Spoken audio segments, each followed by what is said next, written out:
저희가 지난 시간까지 예수님의 제자에 대한 이야기를 3편에 걸쳐서 말씀드렸습니다. 오늘부터는 이제 좀 다른 주제가 이어져 갑니다. 특별히 오늘의 말씀의 주인공은 여러분들도 이미 보셔서 또 읽으면서 아셨겠지만 바로 세례 요한입니다. 세례 요한에 대한 예수님 또 그 당시의 사람들, 무엇보다 세례 요한이 자신을 어떻게 이야기했는가를 먼저 살펴볼 필요가 있지요. 세례 요한은 자신을 오늘 마태복음은 아닙니다만 요한복음 1장 23절에서 자신을 이렇게 소개합니다. 광야의 소리라고 그렇게 소개를 합니다. 이 광야의 소리라고 하는 말은 이사야서 40장 3절을 인용한 말로서 예수님께서 즉 메시아가 오신다는 이러한 예언, 그리고 또 하나님의 백성들에게 회개를 촉구하는 그러한 일을 했기 때문에, 그리고 그가 활동했던 지역 자체가 광야였기 때문에 광야의 소리라고, 그리고 무엇보다 구약에서 예언된 내용대로 그 말씀대로 자신이 사역을 하고 있다는 의미에서 광야의 소리라고 말하죠. 세례 요한은 하나님께로부터 보냄을 받은 사람이었습니다.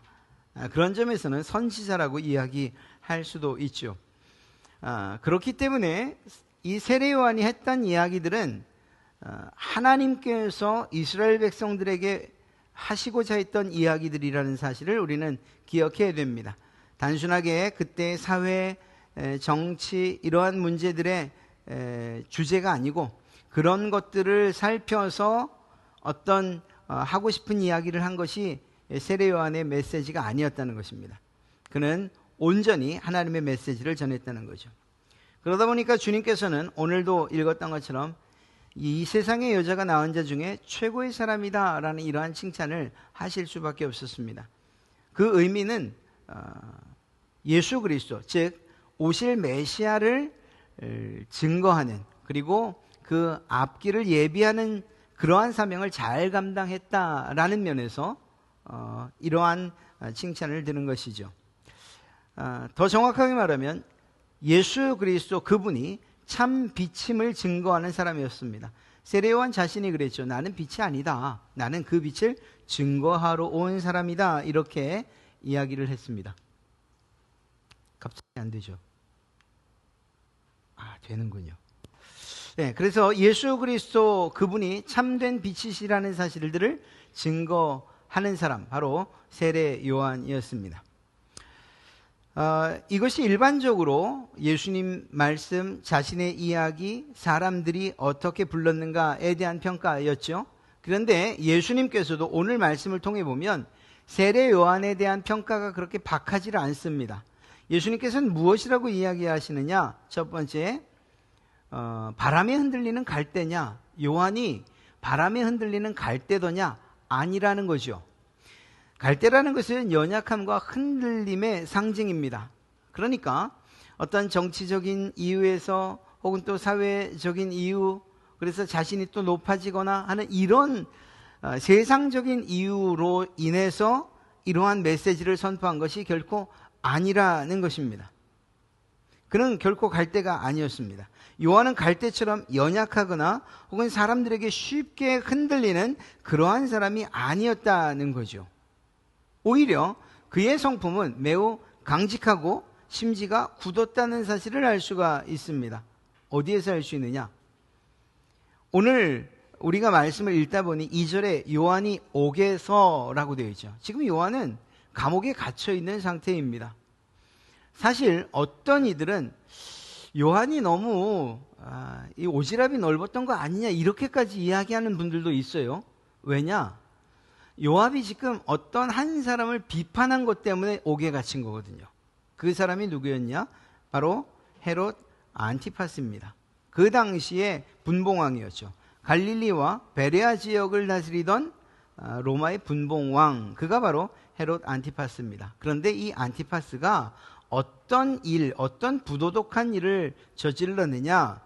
자기의 이복 형제인 빌립 왕의 아내인 헤로디아를 자신의 아내로 맞이한 겁니다. 이복 동생의 아내를 자신의 아내로. 이건 율법에서도 금하고 있는 것이고 도덕적으로도 부도덕한 일이죠. 그래서 이 일에 대해서 요한은 참지 않았습니다. 그래서 이 사실로 인해서 헤롯을 비판합니다.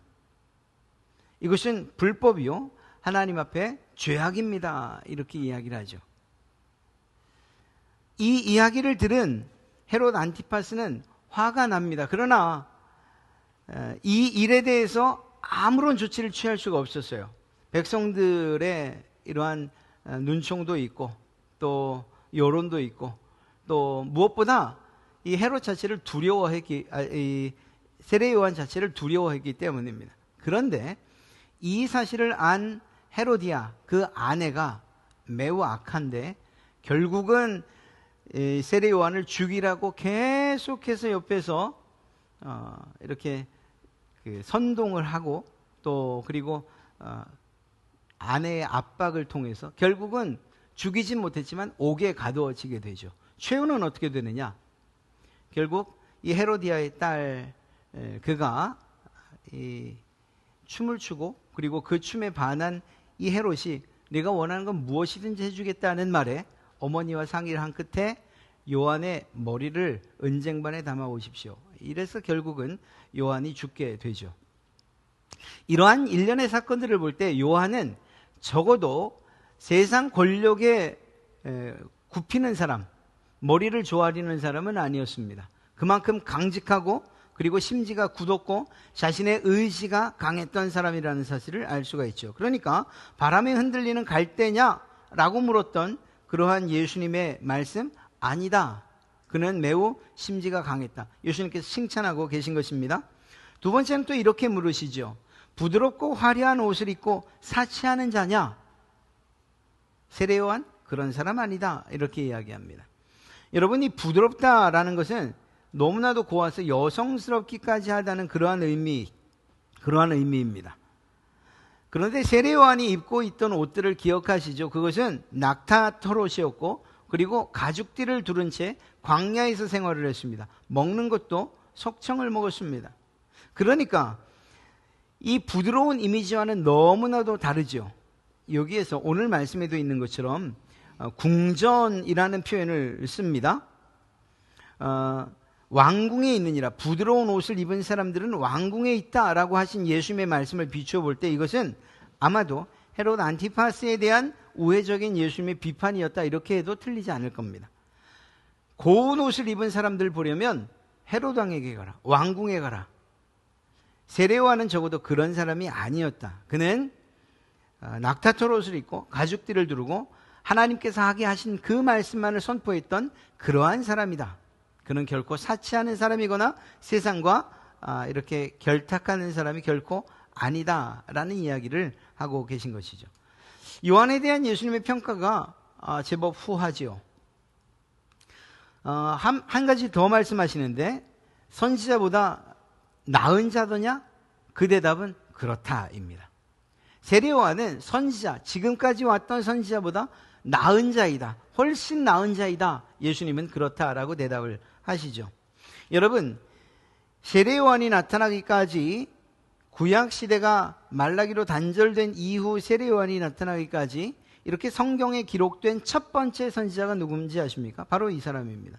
400년간의 침묵을 깨고 첫 번 등장한, 그래서 선지자로 그렇게 인정받은 그 사람, 바로 세례 요한인 것입니다.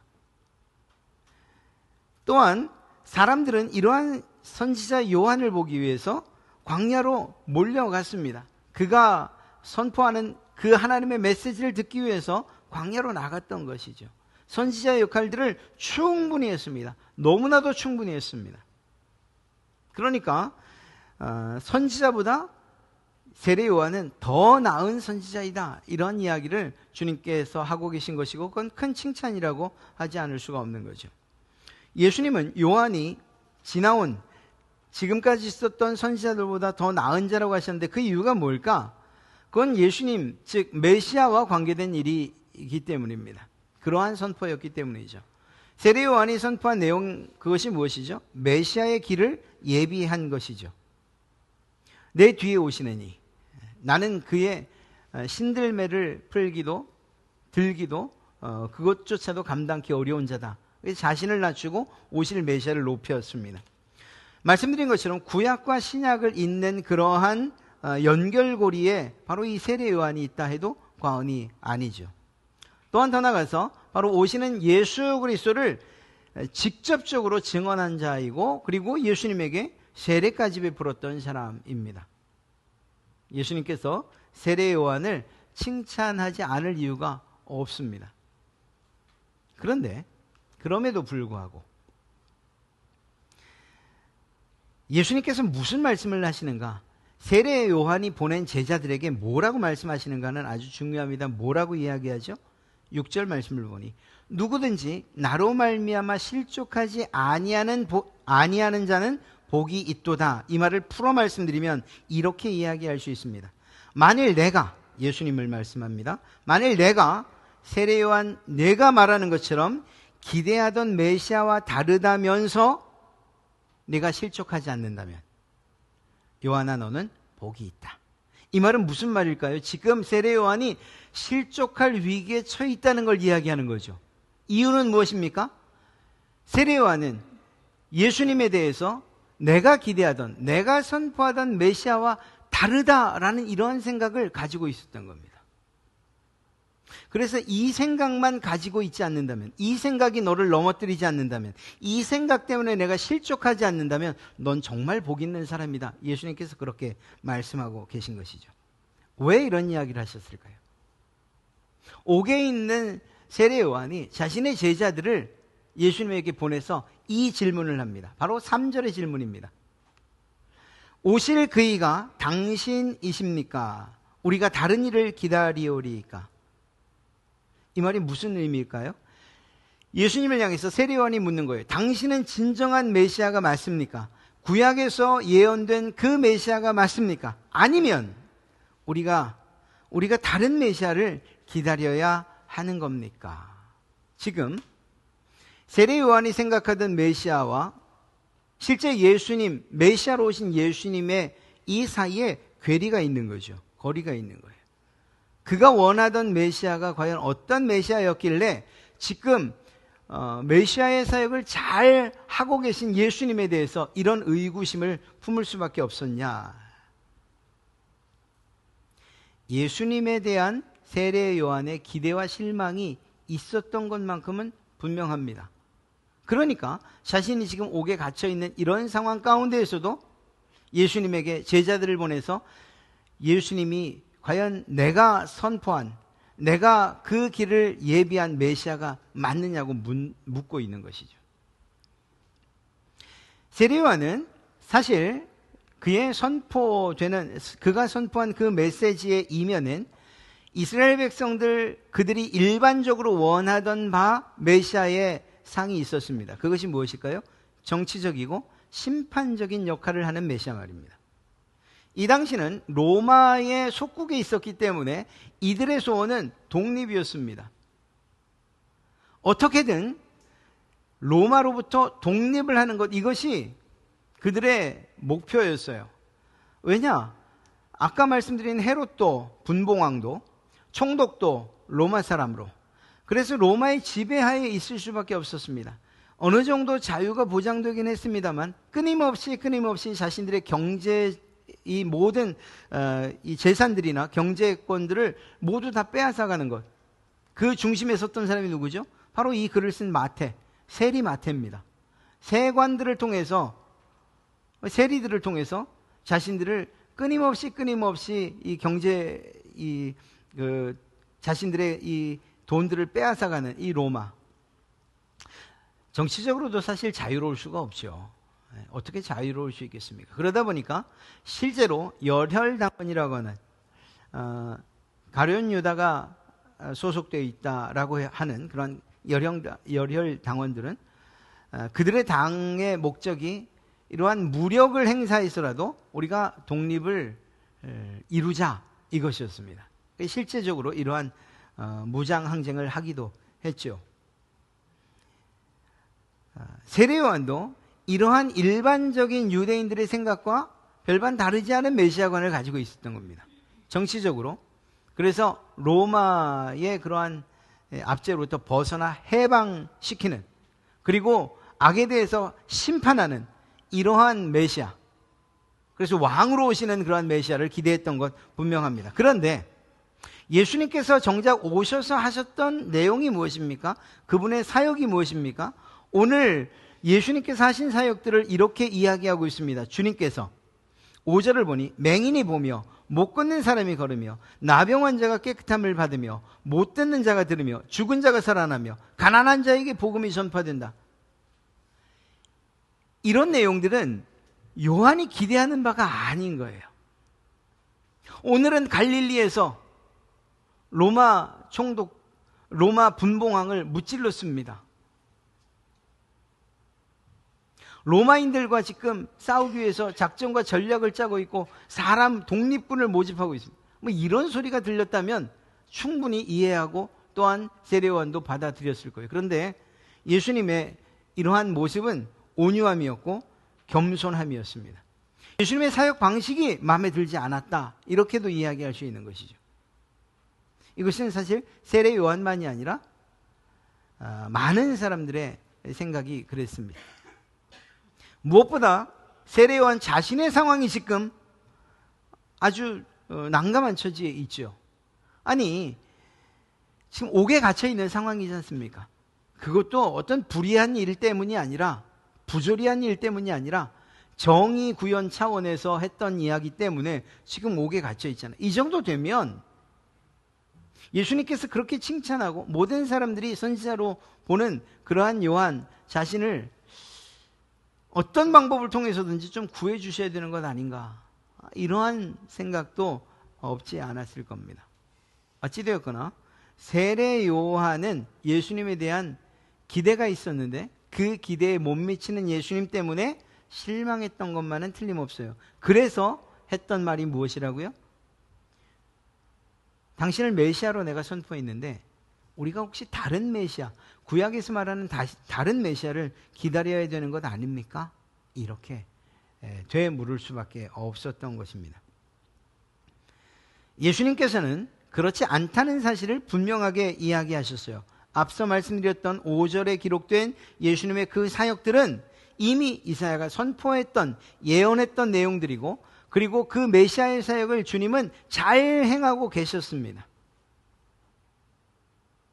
그러니까 지금 문제가 있다라고 한다면 세례 요한이 원하고 바라는 메시아상의 문제가 있는 거죠.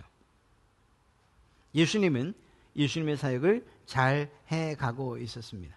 그런 점에서 볼 때 세례 요한은 첫째로 예수님의 말씀을 믿고 신뢰했어야만 합니다. 예수님께서 하신 메시지들, 그리고 또 예수님께서 전하는 그러한 방식들, 예수님의 사역, 이러한 모든 것들에 대해서 믿고 그리고 신뢰했어야만 하는 거예요. 예수님과 만났던 그 장면을 기억했어야만 합니다. 오실 그분이십니까? 그런데 당신이 어떻게 저에게 세례를 받으실 수 있습니까? 주님께서 그러한 대화를 통해서 그럼에도 불구하고 세례를 베풀라 하셨고, 그리고 예수님의 그 세례를 베풀던 장면에서 벌어졌던 그 상황, 그 사건을 알고 있지 않습니까? 비둘기처럼 성령이 내려오시고 하늘에서는 하나님께서 이는 내 사랑하는 아들이라고 하는 이러한 말씀으로 예수 그리스도가 메시아임을 증명해 주셨지 않습니까? 그렇다고 한다면 그분이 어떠한 사역을 하든지 간에 자신의 상황이나 모습, 그리고 또 기대와 상관없다 할지라도 그럼에도 불구하고 예수님이 메시아라는 사실을 믿었어야만 한다는 것이죠. 더 나아가 그것이 하나님의 뜻과 계획이었다면 그에 순종해야만 하는 것입니다. 어떻게 사람의 뜻과 생각이 하나님의 것보다 더 클 수 있고 더 높을 수 있고 더 완전할 수 있겠습니까? 하나님께서 예수 그리스도를 메시아로 이 땅에 보내셨고 그분이 하나님의 뜻에 따라서 그 말씀에 따라 하나님의 계획에 따라 순종해 가고 있다면, 그렇다면 세례 요한도 순종했어야만 하는 거죠. 하나님의 뜻과 계획을 모른다면, 그렇다고 한다면 알고 모르는 것과는 상관없이 하나님께서 하시는 일에 대한 믿음을 가지고서 순종했어야만 한다는 것입니다. 하나님께서 일하시는 방식 가운데 정말 우리를 답답하게 하는 것이 바로 이거죠. 하나님께서 어떻게 하겠다라고 말씀하시는 것, 우리에게 고지하시고 말씀하신다면 모르겠는데 그러지 않는 일이 사실은 더 많아요. 이해할 수 없는 일들이 더 많다는 것입니다. 세례 요한에게 있어서도 이 일만큼은 이해할 수가 없었던 거죠. 자기의 생각과 사상과 지금 벌어지고 있는 사회 현상들이나 정치적인 관계들, 그리고 자신들이 받고 있는 이러한 핍박과 압제를 생각하면 예수님이 이런 방식으로 일하면 안 되셨던 거죠. 그러나 이것이 하나님의 크고 놀라운 그리고 완전하신 뜻이라는 사실, 계획이라는 사실에 대해서는 전혀 알지 못했던 것입니다. 예수님은 단순하게 이스라엘 한 나라를 해방하고 구원시키기 위해서 오신 것이 아니고 죄로 인해서 죽을 수밖에 없는, 지옥으로 갈 수밖에 없는 모든 사람들, 하나님의 택한 그 백성들을 위해서 이 땅에 오신 거잖아요. 그리고 그 끝은 십자가, 바로 갈보리 언덕 위의 십자가에서 완성되는 것이었지 않습니까? 그것이 하나님의 계획이었잖아요. 요한은 그것을 몰랐죠. 모르면 그러면 하나님을 신뢰하는 믿음으로 그 모든 자신의 의구심과 그리고 또 자신 안에 있는 생각들, 기대, 이런 것들을 잠재울 수 있어야 했던 겁니다. 우리의 생각이 많아지고 또 우리의 기대와 우리의 바람, 그리고 우리의 계획이 많아지면 하나님의 계획을 찾아볼 수 없다는 이러한 사실들을 우리는 잊지 말아야 됩니다. 오히려 우리를 더 낮추고 그리고 하나님의 뜻에 복종시킬 때 그 하나님의 뜻과 계획이 완전해질 줄로 믿습니다.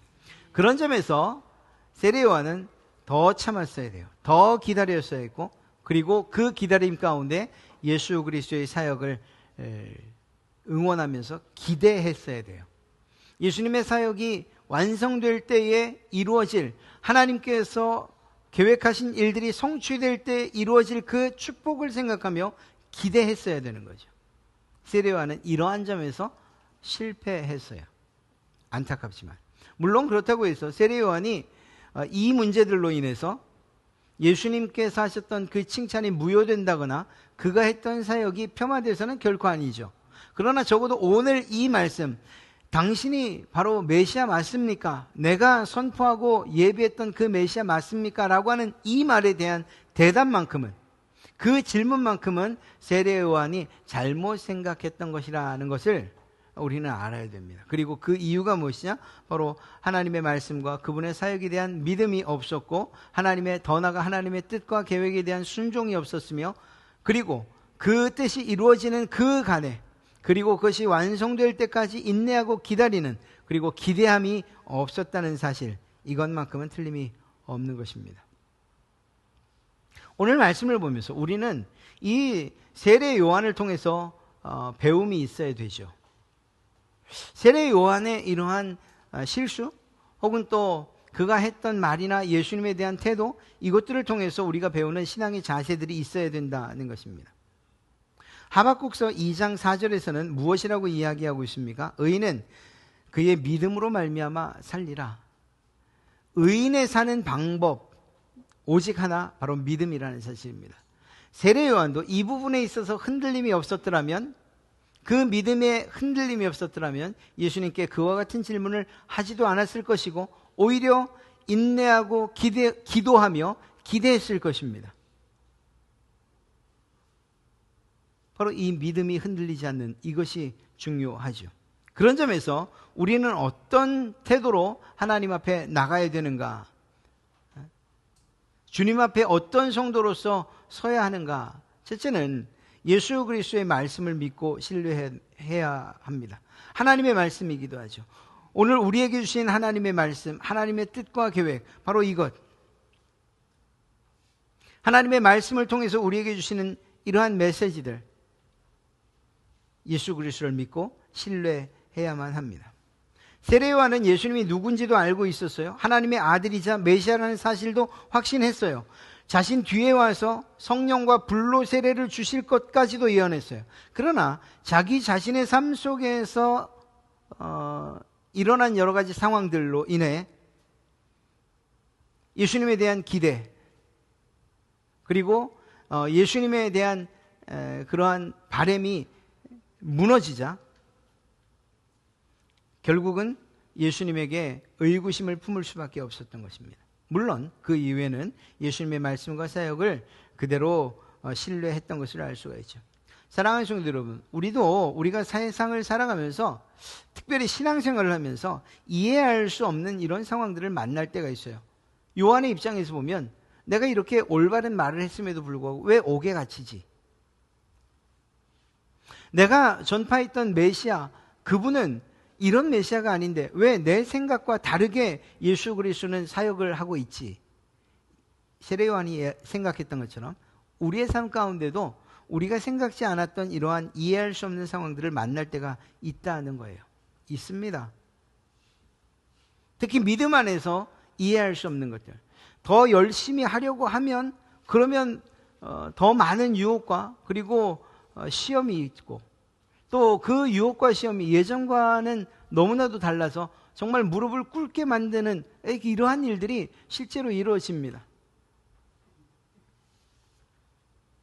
예수 믿으면 분명히 잘 된다고, 아니 복 받는다고 했는데 또 주신다고 했는데 왜 그러한 일들이 내겐 일어나지 않을까? 다른 사람들에게는 다 이루어지는 것 같은 그 일이 나에게만 이루어지지 않는 것 같은 상황이 펼쳐질 수 있다니까요. 그런데 이런 상황, 세상 가운데서 믿는다고 함에도 불구하고 뭔가 불확실하고 우리의 상황이 어려워지는 이런 상황, 그런 때라 할지라도 결코 하나님의 말씀은 변하지 않는다는 사실을 믿으시길 주님의 이름으로 축복합니다. 그분의 약속은 반드시 이루어지고 더 나아가 예수님께서 하신 그 말씀과 예수님께서 하신 그 사역, 특별히 구속의 사역을 믿고 신뢰할 때 하나님께서 반드시 여러분들을 어려운 상황 가운데에서도 흔들리지 않게 하시고 그리고 굳센 믿음을 허락하여 주실 줄로 믿습니다. 우리는 그 믿음을 주십사. 하나님, 내게 이 믿음이 필요합니다. 흔들리지 않는 믿음이 필요합니다. 이것이 우리의 기도가 되어야 할 줄로 믿습니다. 또 한 가지는 나의 이해와 기대가 아닌 하나님의 계획에 순종해야 된다는 사실을 우리는 발견하게 됩니다. 세례 요한은 앞서 말씀드렸던 것처럼 메시아가 오는 즉시로 심판이 이루어질 것이고 정치적인 해방이 이루어질 것이라고 그렇게 기대했습니다. 아니, 그랬을 수 있습니다. 그런데 예수님의 사역을 보니 오히려 사랑과 은혜, 그리고 용서, 치유, 회복, 그리고 그 주변에 모이는 사람들은 힘 있는 자가 아니라 다 가난한 사람들, 병든 사람들, 약한 사람들, 도움이 없이는 살아가지 못하는 사람들만 모이는 거예요. 세례 요한의 입장에서 볼 때는 어떻게 저런 모습으로 나라의 독립과 정치적인 해방을 얻을 수 있단 말인가라는 이러한 생각이 들 수 있었을 것입니다.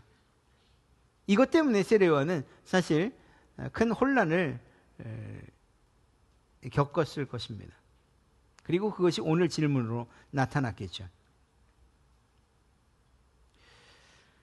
우리가 신앙생활을 할 때에 우리가 드리는 기도들이 있어요. 우리가 바라는 소원들이 있어요. 하나님, 이 기도 응답해 주시면, 또 그렇게까지 적극적이지 않아도 내가 신앙생활을 하나님 앞에 올바른 삶을 그리고 신앙을 하면 하나님께서 이 문제를 해결해 주시겠지라는 기대감이 있어요. 그게 없다면 그건 거짓말이죠. 저도 있는데요. 그런데 그 기대감 자체가 잘못됐다는 것이 아니고 내가 말하는 그 기도와 그리고 내가 이해하고 있는 이 신앙의 이러한 모습들, 그리고 또 신앙에 대해서 내가 생각하고 있는 것들, 이것이 늘 완전하고 늘 옳은 것은 아니라는 사실입니다. 왜냐? 앞서 말씀드린 것처럼 하나님의 계획과 우리의 계획이 다를 수 있기 때문이에요. 하나님이 뜻하시는 길과 우리의 길이 다를 수 있기 때문이에요. 하나님께서 원하시는 목표와 우리의 목표가 다를 수 있기 때문이에요. 이걸 인정하지 못하면 하나님은 정말 야박한 분으로밖에 이해되지 않아요. 아니 내가 이렇게 열심히 하는데, 내가 이렇게 열심히 신앙하는데, 내가 이렇게 노력하는데, 내가 이렇게 땀 흘리고 눈물을 흘리는데 왜 하나님은 내 기도에 응답하지 않으시는 걸까? 이렇게 말입니다. 그리고 이것은 곧 서운한 마음이 될 것이고, 그리고 이것은 하나님에 대한 불신과 그리고 더 이어 불순종으로 이어질 것입니다.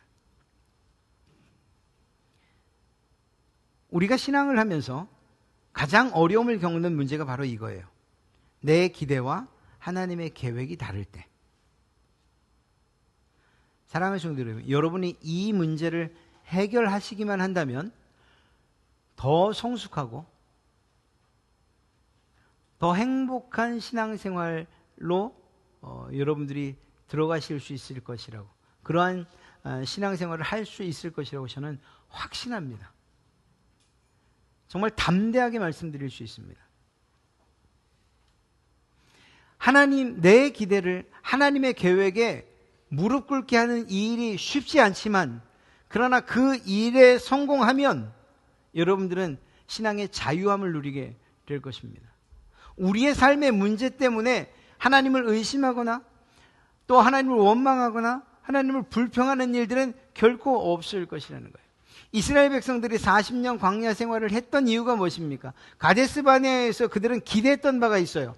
애굽에서 나올 때 그들은 드디어 우리가 해방을 했고, 그리고 가나안 땅, 젖과 꿀이 흐르는 땅, 하나님께서 약속해 주신 선물의 땅으로 우리가 들어갈 수 있을 것이다, 축복의 땅으로 들어가게 된다라는 이러한 기대감이 있었어요. 그런데 그 기대감이 무엇으로 꺾여버립니까? 10명의 정탐꾼들의 보고로 인해서 꺾여버리지요. 그때 든 생각은 하나님의 계획과 그 기대보다, 하나님이 마련하신 그 길보다 지금 처한 이 상황, 그리고 자신들을 위험의 길로 이끌고 가고 있다는 이러한 생각, 이러한 사람의 생각이 하나님의 뜻과 계획을 이긴 결과가 결국 40년의 광야 생활이었던 것입니다. 우리의 눈과 우리의 이해는 매우 제한적이라는 것을 인정하십시오.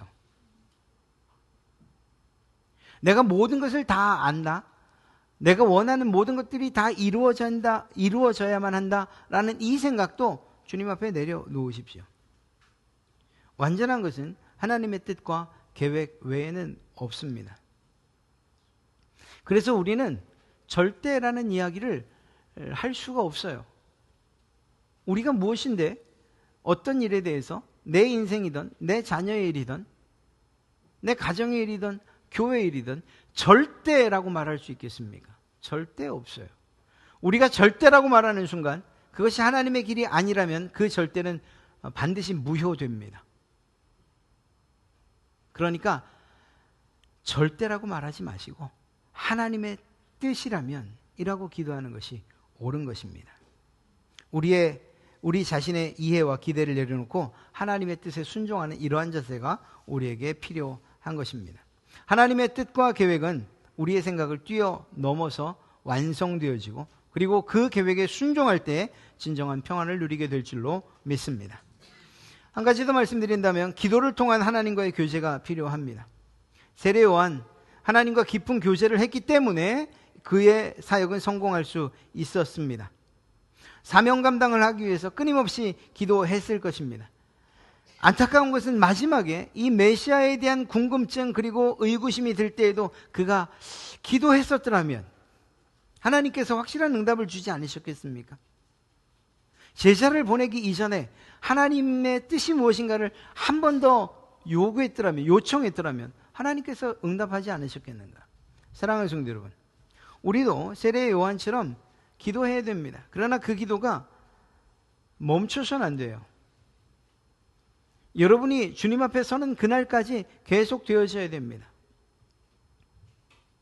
기도란, 우리의 인생이란 바람 부는 그 길을 기도하며 걷는 것이라 말하지 않습니까? 그렇습니다. 끊임없이 계속 되어질 것입니다.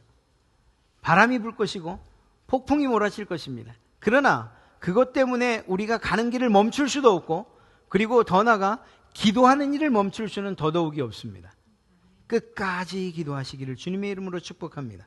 이러한 기도를 통해서 우리는 앞서 말씀드린 내 뜻이 아니라 하나님의 뜻이 더 완전하다는 것을 깨닫게 될 것이고, 그리고 그 뜻에 순종해야 된다는 사실 역시 깨닫게 될 것입니다.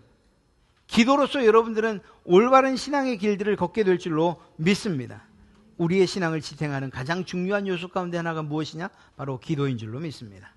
마지막 말씀드린다면 그것은 인내하고 기다리고 기대해야 한다라는 것입니다.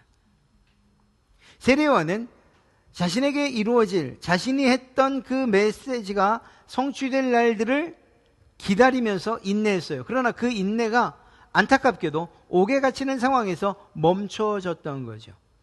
우리의 상황이나 우리의 이러한 삶으로 인해서, 우리의 처지로 인해서 하나님의 계획이 중단된다? 그렇지 않습니다. 하나님의 계획은 여러분이나 저의 상황과 상관없이, 우리의 인생이 어떻게 가는가와 상관없이 하나님의 계획은 완전하시기 때문에 계속 이어져 갈 것이고, 그것은 반드시 마지막 하나님의 심판대 앞에서 성취될 것입니다. 이 사실은 우리가 상황이 변해서 끝나는 것이, 하나님의 뜻이 끝나는 것이 아니라는 사실을 이야기하고 있어요. 그렇다고 한다면 인내해야 된다는 것입니다. 왜냐하면 우리가 원하는 것들이 이루어지지 않을 때 우리는 낙심하거든요. 그 낙심을 유일하게 이길 수 있는 길이 무엇이냐? 기도와, 그리고 그 기도를 통한 인내예요. 참는 것이죠. 사실 이 말은 좀 절망적인 것처럼 여러분에게 들릴지도 모릅니다. 우리가 인내만 하다가 주님의 부르심을 받을 수도 있어요. 너무 가혹한 말일지 모르지만 여러분들이 하나님의 뜻의 성취를 보지 못한 채 주님 앞에 갈 수도 있어요. 그런데 놀라운 것은 그게 끝이 아니에요. 주님의 뜻이 완성되는 그날은 우리의 죽음이 아니라 하나님의 심판대, 백보자 심판 그 앞에서 사탄과 마귀가 지옥에 던져지고 하나님의 백성들이 영광스럽게 천국 문으로 입성하는 바로 그때가 끝입니다.